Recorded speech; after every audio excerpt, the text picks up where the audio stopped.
제가 목회를 하면서 제일 약점이 뭔가 봤더니 이벤트를 잘 못하는 거야. 예, 교회마다 이렇게 보면 이벤트, 이렇게 뭐 행사할 때마다 엄청나게 그냥 크게 벌려놓는데 그런 부분이 좀 저한테는 좀 약점인 것 같아요. 저희 교회가 88년도 한 6월경, 이건 또 약점이 하나 있는데 잘 기록 안 하는 거예요. 첫 예배가 며칠 날 시작이 됐는지 잘 모르겠더라고.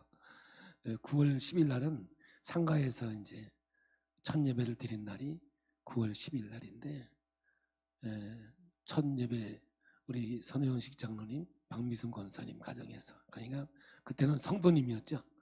안방에서 6월 달에 시작해서 약 한 3개월 동안 교회에서 예배를 드리다가 교회에서 교인들이 이렇게 좀 부흥이 됐어요. 안방에서. 그래서 첫 상가로 나왔는데 한번 그림 좀 한번 보면은 여기 우리 영어교회 처음에 있던 영어교회였습니다. 저게 다 아니에요. 저 한 칸. 요거 한 칸이 첫 번째 저 한 칸이 했어요. 요거. 그러니까 그 뭐냐면 그 18평인데 실평수 13평이 근데요. 봐요. 복잡하죠. 성전에서 이렇게 꽉 채워서 예배 드렸다고요. 저게 첫 번째 성전 실평수 13평짜리였어요. 저 두 번째로 이제 아직까지는 요게 이제 두 번째 한 칸 더 키워서 이제 조금 이제 커진 상태가 되겠습니다. 두 번째 성전이 되겠고요. 멋있어졌죠? 뒤에 이제 뭔가 좀 달라져요. 젊었습니다. 살도 좀 있었고요. 넘어가 보면 이제 요게 이제 좀 아니네. 아직 뭐 성탄 발표하고 막 이런 때였는 것 같아요. 세 번째 성전 아닌 것 같은데 저게 요게 이제 세 번째 성전이 됐습니다. 우리 청년들 여기 의자 놓고 제대로 교회가 이제 이사 오기 전에 있는 교회가 되겠죠. 그래서 교육관까지 해서 한 120평, 130평 되던 이런 교회가 되겠어요. 여기에서 이제 이 성전을 짓고 이제 이사 오게 됐습니다. 교회가 벌써 35년이 됐는데 우리 교회는 이게 사진도 기록적인 사진이 별로 없고 보니까 별 쓸데없는 사진만 있어가지고 약간 죄송합니다. 35년이 지났네요. 하나님께서는 이 땅에 육신을 입고 오셨어요. 그게 예수님이죠. 예수님이 십자가 위에서 엄청난 고통을 겪으시면서 죽어주셨어요. 그 이유가 뭘까 한번 생각해 봤어요. 우리가 인생을 살아가면서 겪어야 할 고통, 아니 하나님이 우리에게 주어진 그 고통을 해석하고 이해할 수 있도록 주께서 스스로 십자가를 지셨다고 믿어지고 생각이 되는 거예요. 그러므로 고통이 없는 기쁨은 없어요. 항상 기쁨은 언제 오느냐? 십자가 뒤에 오는 기쁨이 하나님이 주신 기쁨이고 진짜예요. 만약에 고통이 없는 기쁨은 다 쾌락이고 있다가 없어질 것이고 가짜가 되죠. 근데 우리는 살면서 힘들고 어려울 때 왜 내가 고통을 겪어야 되나? 왜 살면서 내가 왜 이 어려움을 겪어야 되나? 이렇게 하나님 앞에서 아우성할 때가 있어요. 그래서 하나님 어떻게든지 이 고통의 잔을 피할 수 있으면 좋겠습니다. 좀 피하게 해주세요. 고난 좀 없게 해주세요. 그래요. 그 이유는 뭐냐면 딱 하나예요. 힘드니까. 어려우니까 피하길 원하는 거죠. 근데 사람들은 참 아이러니하게도 살면서 고난은 꼭 필요하다고 그래요. 그래서 고생은 돈 주고 사서라도 해야 된대요. 남자들은 군대 갔다 와야 된다고 그래요. 그러므로 여러분, 우리가 이러한 전제 조건을 놓고 볼 때 인생을 살면서 당연히 고난이 있을 것을 인정해야 되는 거예요. 그런데 우리는 고난을 자꾸 피하려고 해요. 겁을 내요. 그런데 여러분 아셔야 되는 게, 생명을 위해서는 고난이 꼭 있어야 되는 거예요. 엄마의 해산의 고통을 통해서 생명은 태어나요. 고통 없이 태어나는 생명은 없어요.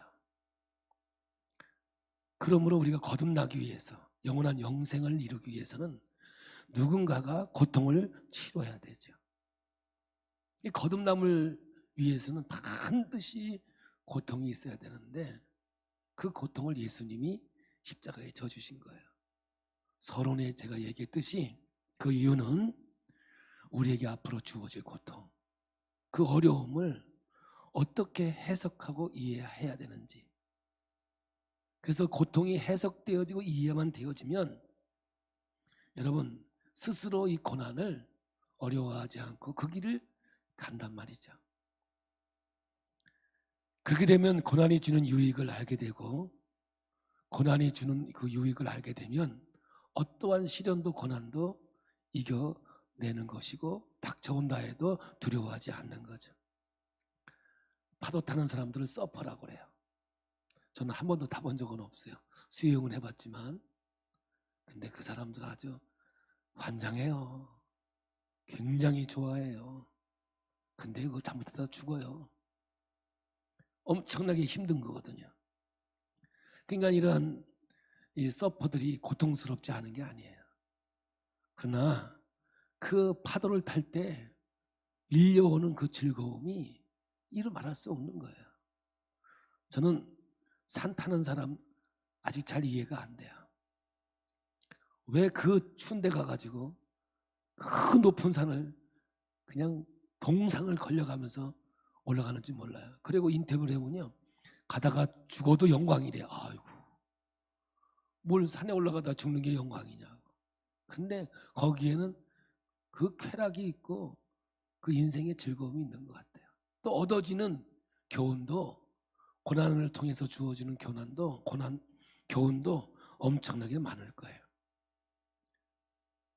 그러므로 우리가 십자가를 통해서 주어진 하나님의 그 기쁨, 하나님의 영광이 우리의 삶을 통해서 드러날 때 가장 잘 드러나는 열매가 기쁨이라고 하는 열매예요.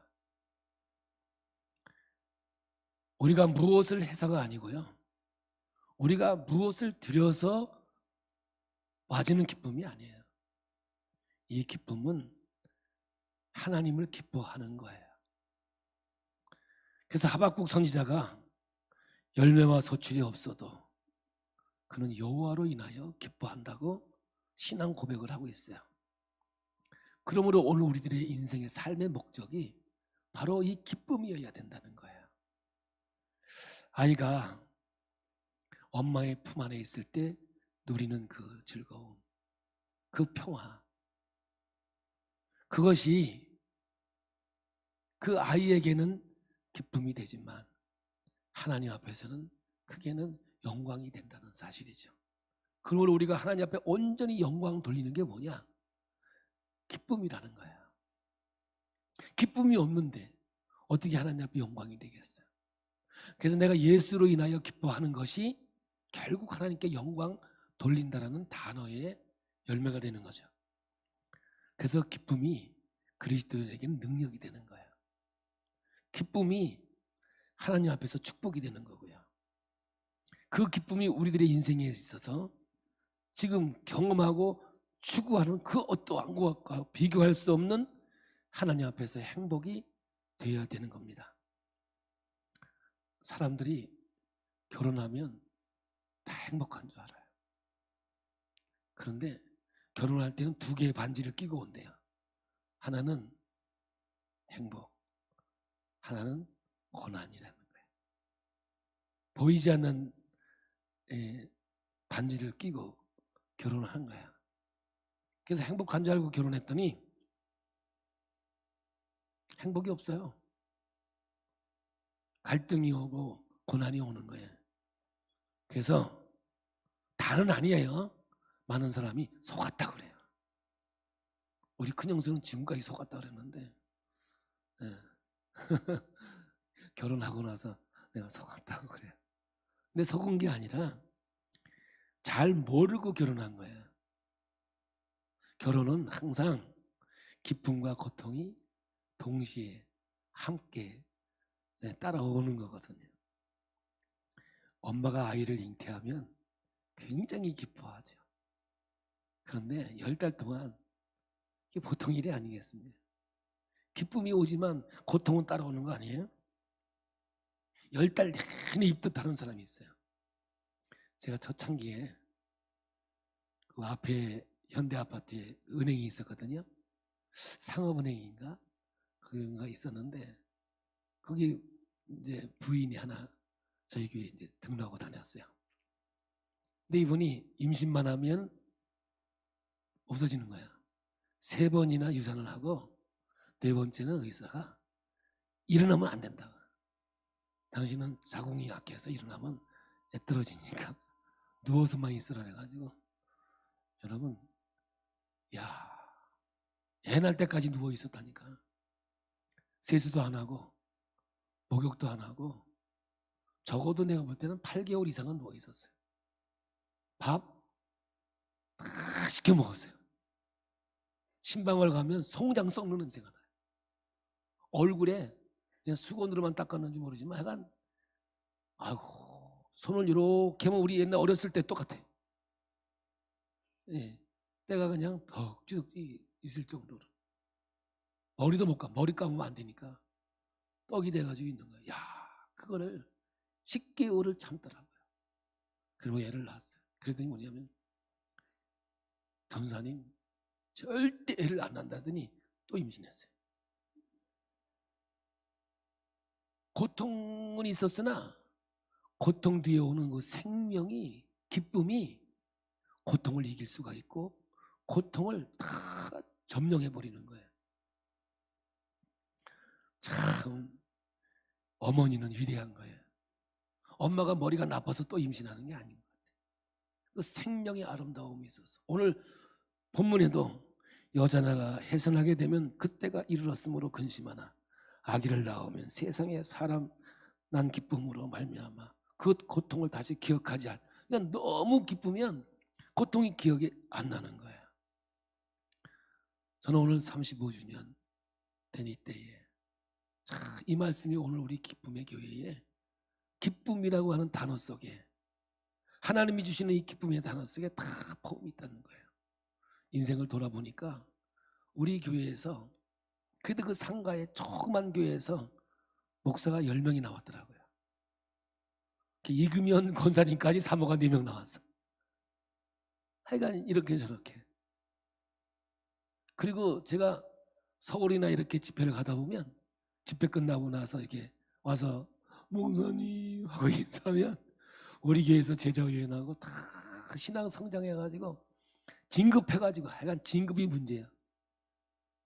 진급해가지고 서울로 올라가고 막 이렇게 이 창원을 떠난 많은 지체들이 진짜 인천, 경기 많이 이렇게 정말 파송을 많이 했더라고요. 여러분 십자가라고 하는 말할 수 없는 고통을 지나 제자들이 진정한 기쁨을 알게 되는 거예요.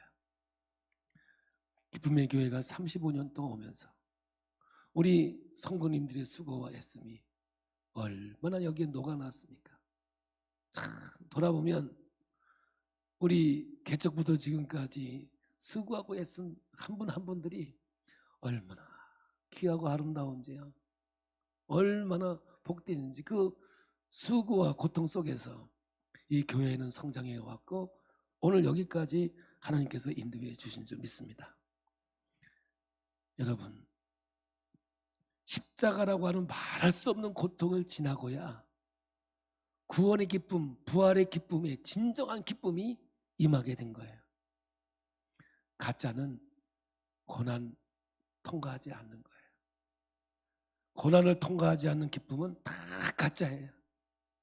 그건 다 있다가 없어질 거예요. 그러나 고난 가운데 주시는 하나님의 기쁨은 영원히 사라지지 않는 능력이 되고 하나님의 복이 되는 것이죠. 그러므로 고통은 너무너무 귀한 거예요.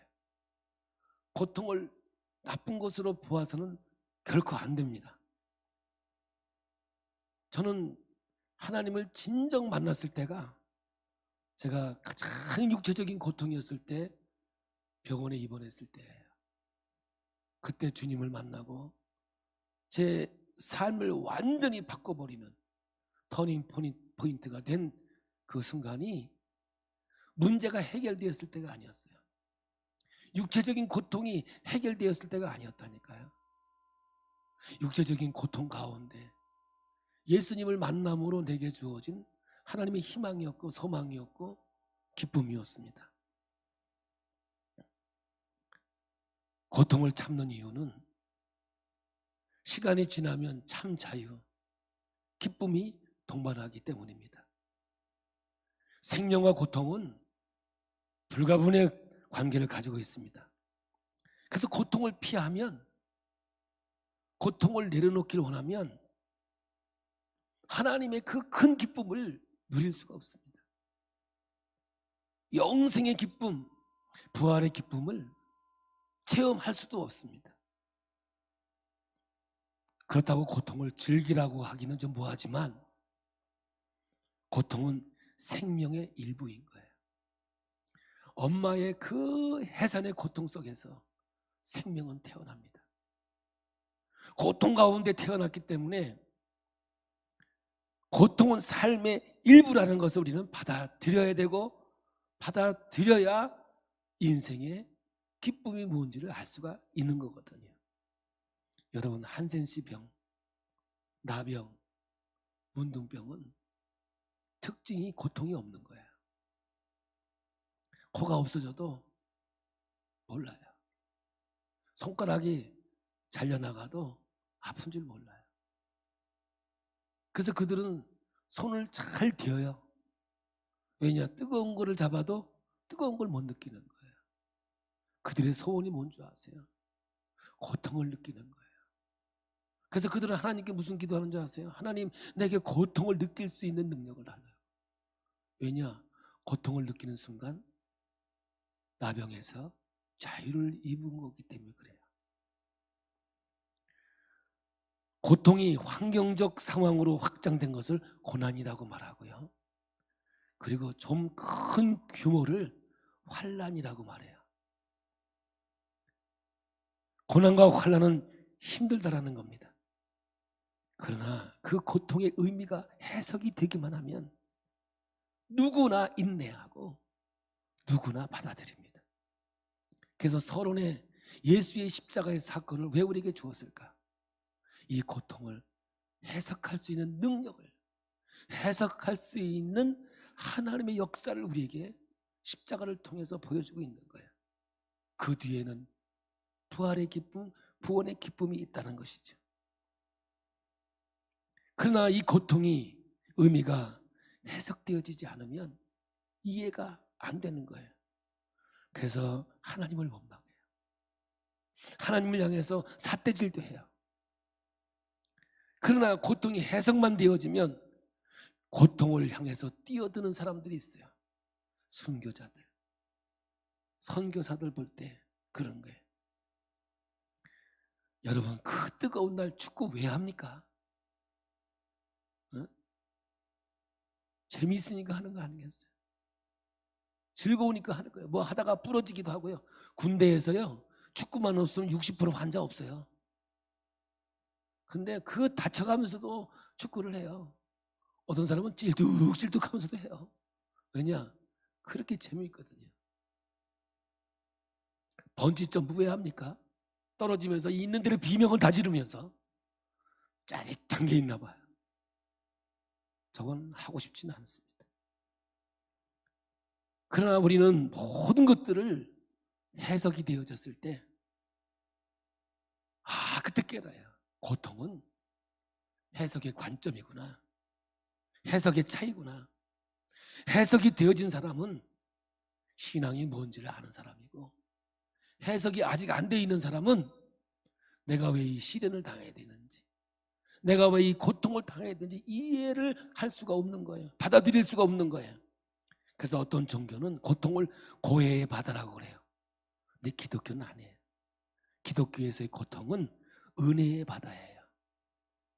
고통은 은혜의 바다에 일어나는 파도인 거예요. 시적인 표현을 좀 썼습니다. 그래서 물결을 타는 사람을 서퍼라고 그래요. 이들은 큰 파도를 찾아 떠나요. 시원찮은 파도는 아예 들어가지도 않아요. 큰 파도가 일어나요. 파도에 휩쓸려서 어떻게 될지도 모르는 그러한 상황 속에서도 파도를 찾습니다.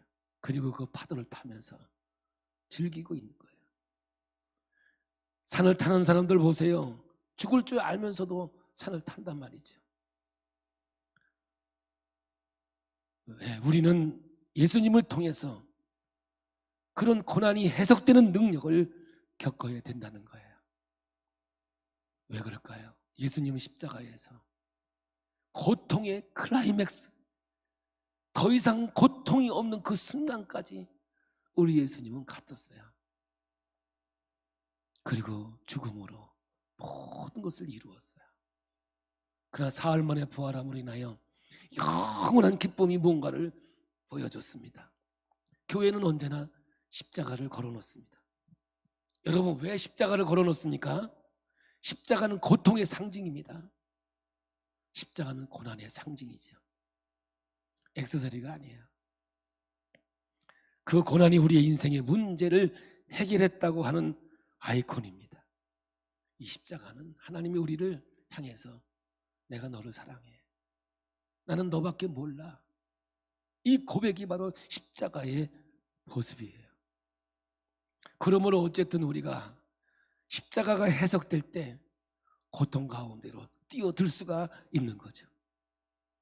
예수님을 통해서 고통이 해석돼야 되는 거예요.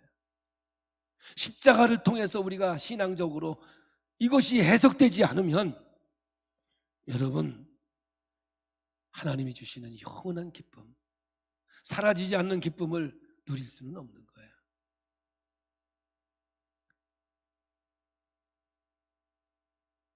우리 기쁨의 교회가 개척되어졌을 때 가진 게 아무도 없었어요. 저와 우리 아내가 가지고 있는 건 총 250만 원이었어요. 그래서 이랬어요. 개척하면서 두려움이 없었어요. 사람들은 그래요. 전사님 얼마나 힘들어요, 개척하는데. 저는 힘이 하나도 안 들었어요. 너무너무 재미있었어요. 그리고 둘이서 대화를 나눴어요. 우리 망해봤자 250만 원이다. 그러니 하나님께서 이거조차도 하나님이 주신 것이니까 하나님 앞에 온전하게 한번 드려보자. 그렇게 기쁨으로 시작했어요.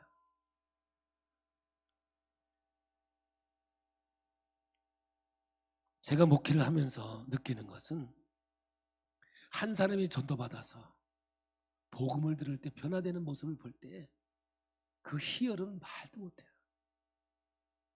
그러나 상처받아서 넘어지는 모습을 볼 때 아픈 것보다도 너무 안타까운 거예요. 십자가의 도가 뭔지를 안다면, 십자가의 능력이 뭔지를 안다면 넘어질 수가 없는 거예요. 다윗은요, 그 안에 하나님의 은혜가 넘쳤어요. 언제 죽을지 모르는 도망다니는 신세 속에서도 여호와의 잔이 내게 넘치나이다, 잔이 넘친다고 하나님 앞에 고백하고 있거든요. 세상에 줄 수 없는 기쁨의 격, 이 격을 여호와 하나님 안에서 경험한 것이기에 언제 죽어도 자기에게는 은혜의 잔이 넘친다는 거였습니다. 그러므로 오늘 여러분, 우리의 신앙생활은 기쁨의 격을 높이는 거예요. 신앙생활은 기쁨이 넘치니까 주는 것도 아깝지 않은 거예요. 손해보는 것도 억울하지 않는 거예요. 서울 양화진을 가보면 미국에서 잘 살던 사람들이에요.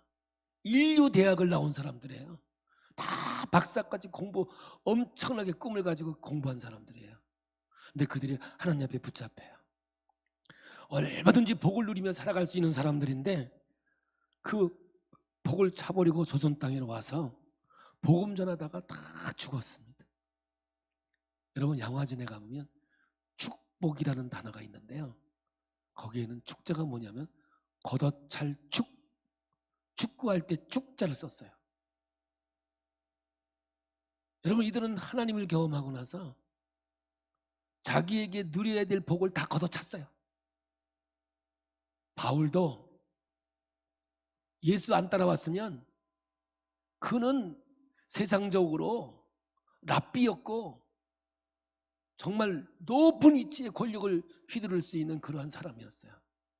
근데 예수를 만나고 자기의 복을 다 걷어차버렸어요. 그래서 여러분, 하나님이 주신 축복은 걷어찰 축이에요. 이거를 차버렸을 때 하나님이 주시는 그 기쁨과 하나님의 은혜와 능력을 경험할 수가 있는 거예요. 이들은 다 걷어차버리고 한국 땅에 왔어요.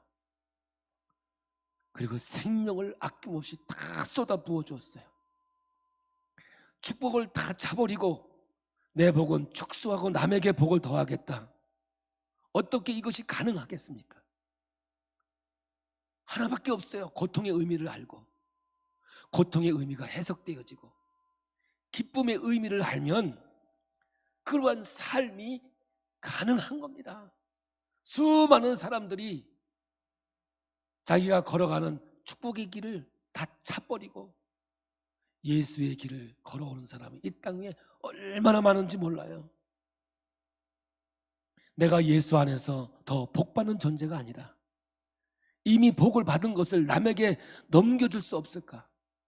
남에게 베풀 수 없을까? 그래서 우리는 복 받아서 잘 살자 이게 아니라 복을 받아서 남을 주자. 누가 이렇게 멋지게 또 글을 써놨더라고요. 참 은혜되죠.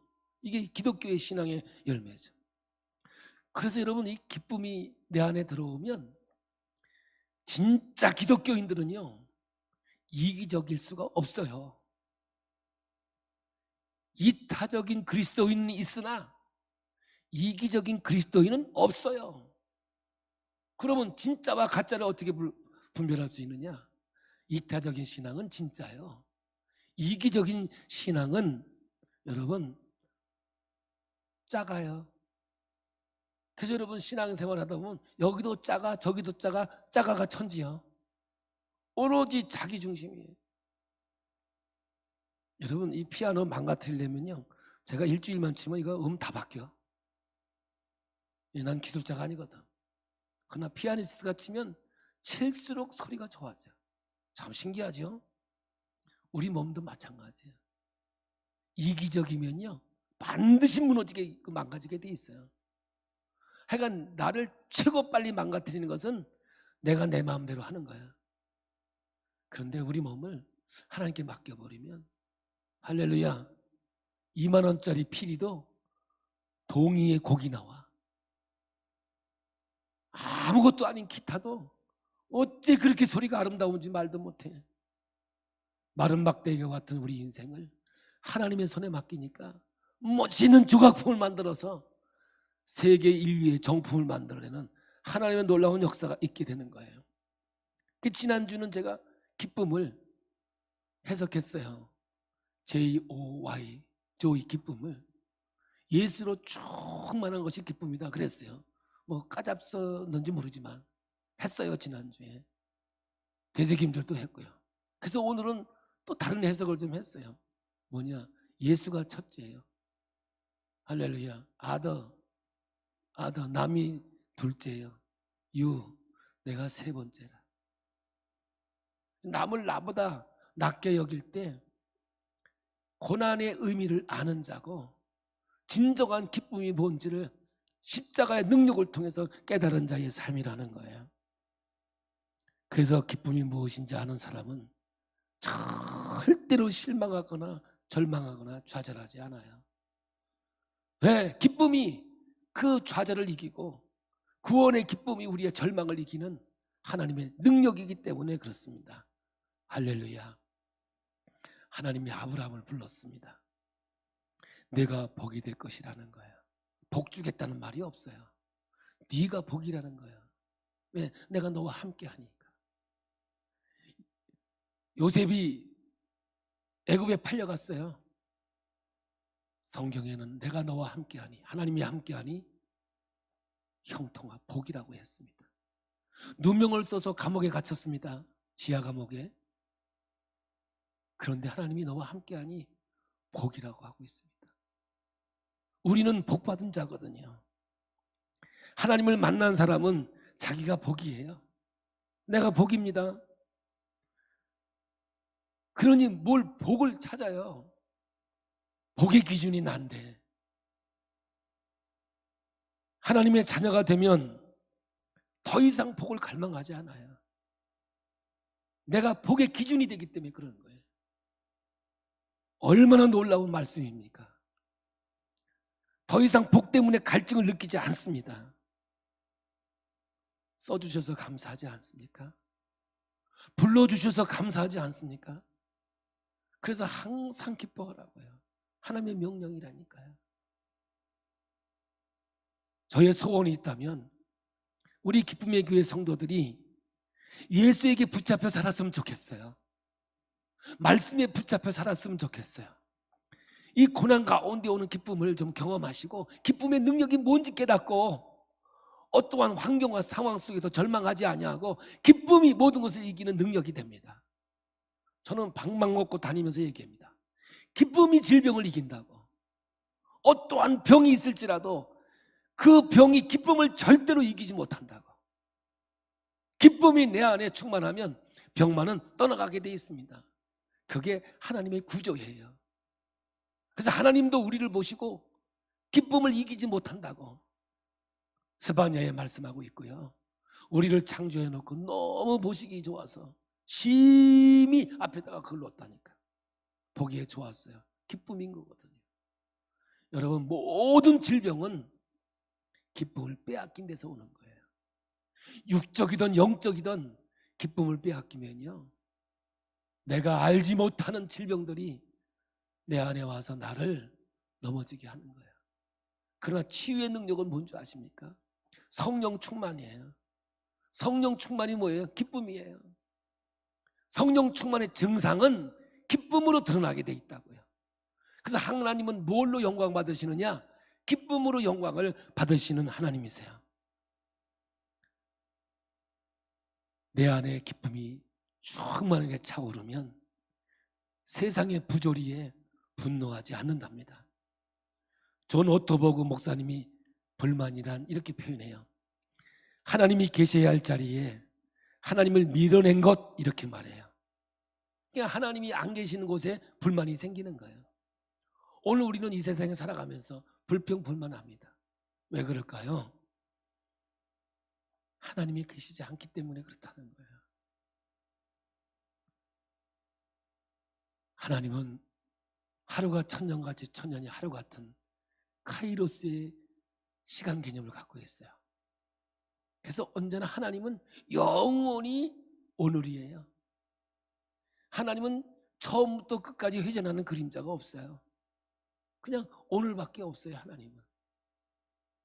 그러므로 여러분, 오늘이라는 우리의 현실 속에 우리는 크로노스의 시간을 갖고 있기 때문에 지나온 모든 것들이 오늘에 녹아 있고요.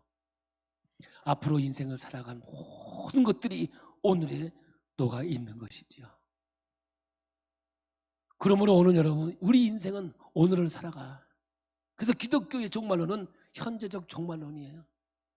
내가 오늘 기쁨을 누리지 못하면 내일 우리는 기쁨이 지배하지 않습니다. 우리는 이 기쁨이 무엇인지를 해석할 수 있어야 돼요. 십자가의 고난이 없었다면 부활의 기쁨은 없다니까요. 그러므로 하나님은 우리를 고난의 길로 인도하시는 겁니다. 하나님께서 우리를 사랑하시기 때문에 고난 가운데로 인도해요. 왜냐하면 그 고난이 하나님의 사랑으로 인도되는 훈제되는 시간이니까요. 고통 가운데 있는 하나님의 사랑의 손길을 느낄 수가 있는 거거든요. 그리고 그 고통의 의미가 해석되어야 하고 그 고통의 의미가 깨달아져야 돼요. 왜 그런지 아세요? 우리는 살아가는 동안 고통이 떠나질 않아요. 고난이 떠나질 않아요. 환난이 떠나지 않기 때문에 그래요. 이걸 배우지 않으면 안 되는 거예요. 어떤 목사님 목회를 하면서 자녀가 없었습니다. 그래서 하나님께 기도를 합니다. 하나님, 나에게도 사랑을 채워주옵소서. 사랑할 수 있도록 도와주옵소서. 그런 기도하는 가운데 아내가 임신을 했어요. 근데 낳고 보니까 다운 증후군이에요. 그래서 목사님이 하나님께 대듭니다. 하나님 왜 이러십니까? 와임이 하나님 나한테 이럴 수가 있습니까? 하나님 왜 저한테 이러한 고통을 주십니까? 고난을 주십니까? 이렇게 하나님에 대듭니다. 근데 하나님이 이 목사님에게 음성을 주셨습니다. 너 나한테 사랑을 알게 해달라고 하지 않았냐? 그런데 이 아이는 내가 특별히 너에게 준 아이야.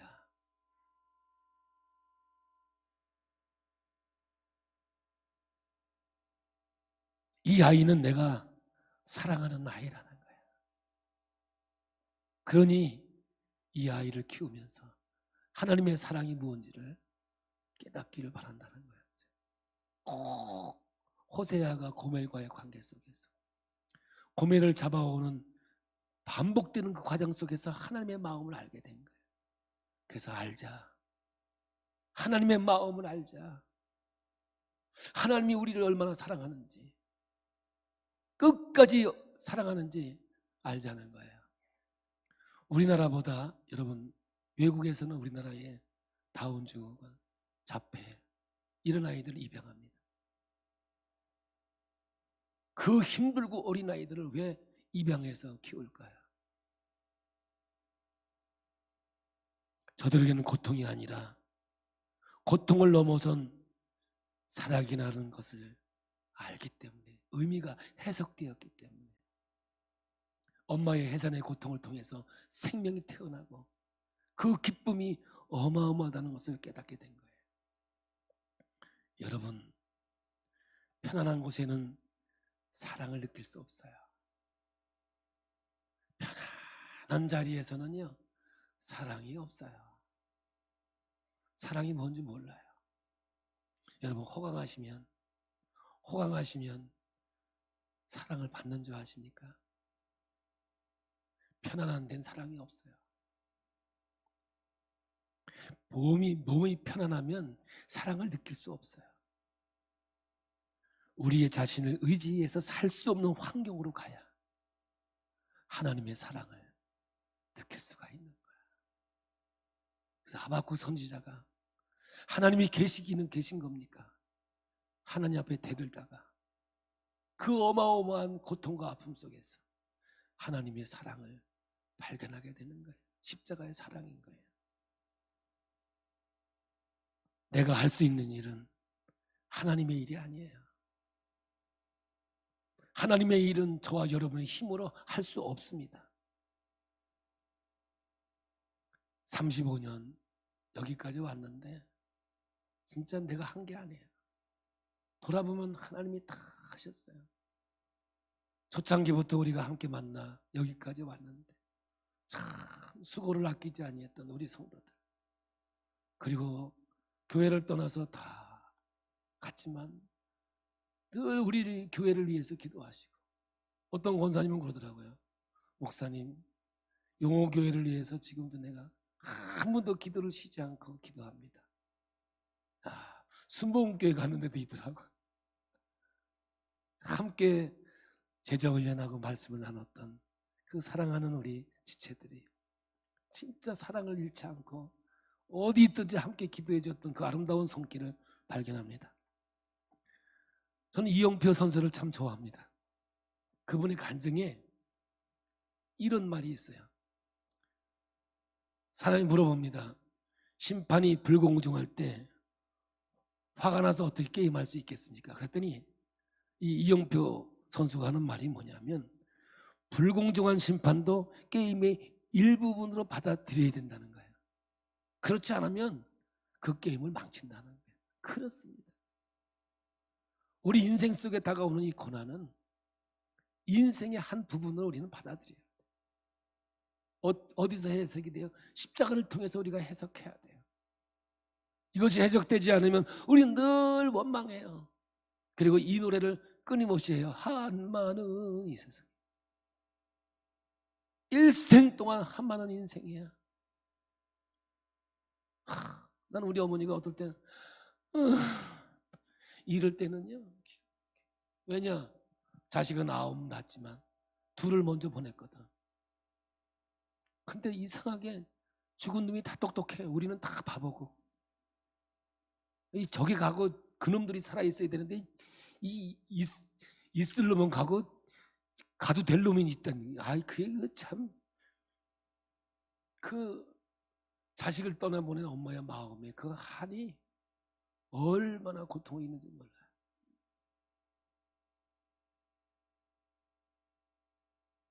불공정한 것 때문에 열받으면 게임을 다 망친다는 거예요. 여러분, 인생의 전체가 다 하나님의 손에 있습니다. 하나님의 통치 안에 있습니다.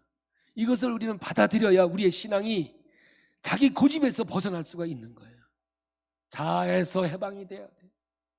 예수님과 함께 우리 자아가 십자가에 못 박힌 걸 고백하지 않으면 우리는 자아에 묶여서 이 고통이라고 하는 것을 해석조차 못하고 한많은 세상을 살다가 영원히 멸망의 자리로 갈 수밖에 없는 거예요. 그러나 고통을 해석할 수 있는 능력이 될 때 기쁨이 뭔지를 알 수 있고, 아름다운 신앙, 복된 신앙, 진짜 찰축, 내가 복을 차버리고 하나님의 복으로 가득 채워지는 역사가 있게 될 줄로 믿습니다. 기독교 신앙은 십자가의 신앙입니다. 십자가의 신앙은 십자가의 고통입니다. 그러므로 고통은 하나님의 선물 보따리 중 가운데 포함된 패키지예요, 패키지.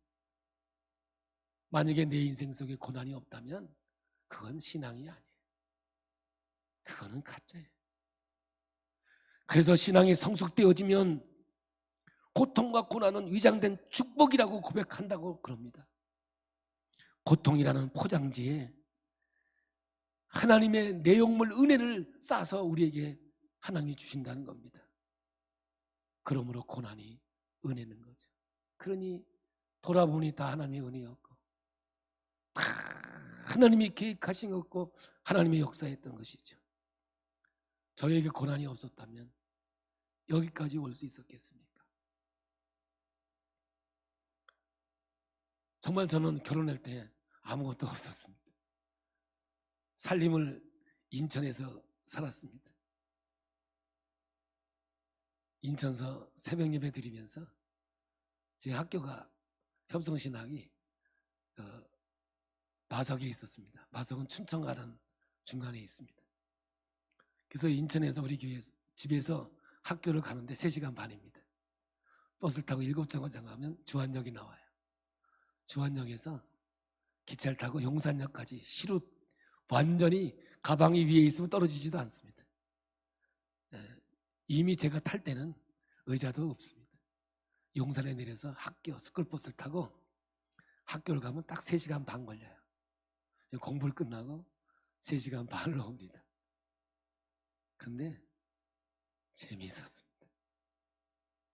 너무너무 즐거웠습니다. 왜냐, 신학 공부하는 게 너무 재미있었어요. 앞으로 내가 이 공부를 끝내면 주의 종이 되어서 하나님의 이 사역을 한다는 그 희망이 얼마나 좋았는지 모릅니다. 사랑하는 성도 여러분, 우리의 소망이 우리에게 보일 때, 희망이 우리에게 보일 때는 고난은 이미 고난이 아닙니다. 오늘 35주년을 맞이해서 우리 기쁨의 교회가 앞으로도 고난이 없겠습니까? 그러나 여러분, 고난이 없는 인생은 아무것도 아닙니다. 고난이 없는 교회는 죽어 있는 겁니다. 물고기가, 살아있는 물고기는요, 물을 거슬러 올라갑니다. 연어를 보면요, 새끼를 낳기 위해서 몸뚱아리가 다 부셔집니다. 다 부셔지는데 자기가 태어난 곳까지 그 몸을 이끌고 갑니다. 야, 신기한 것은 폭포까지 뚫고 올라가는 겁니다. 제가 지금까지 참 이해가 안 되는 게, 비가 오고 나면 우리 마당에 미꾸라지가 있는 거예요.